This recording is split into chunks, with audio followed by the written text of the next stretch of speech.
News. It is one of the most pristine parts of our state, and it is protected by the federal government. But some people who live near the White Mountain National Forest believe a plan to cut down thousands of acres of trees goes too far and threatens their way of life. CBS 13's Steve Roldan explains the concerns people have with this project and why the Forest Service says this is necessary. These are our lands. These are our lands. Nestled in the western part of Maine and eastern New Hampshire, the White Mountain National Forest. It's thousands of acres of mountains and trees used not only for hiking, camping, and skiing, but also for logging. I'm out here every day. Frank Roby knows these woods like his own backyard. He hikes these trails almost every day, and he's upset with the U.S. Forest Service plans to cut down thousands of acres of trees here. It saddens me because these trees are so important. From a climate change perspective, the trees are what are pulling in, and storing the carbon.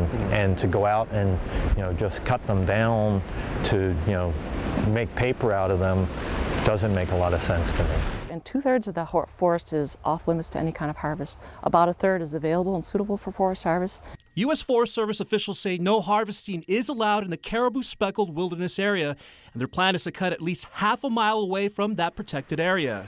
The federally protected area lies within the White Mountains National Forest, and opponents feel the logging plan could destroy what they call a valuable buffer zone. The size of it, I immediately felt was stunning. The location, I immediately felt was inappropriate.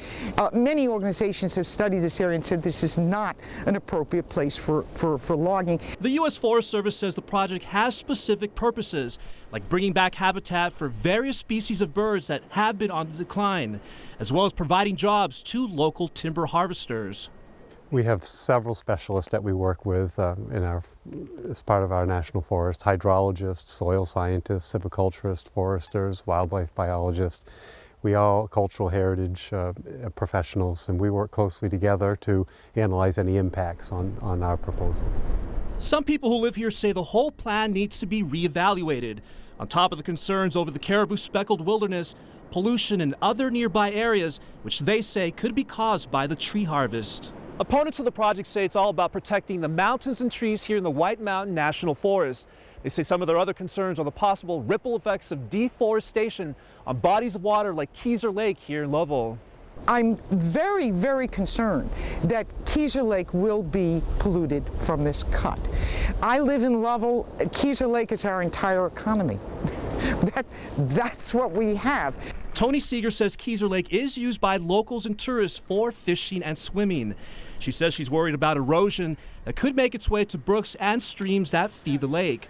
The U.S. Forest Service says they are taking all public concerns into account and that they are not interested in harming the wilderness area.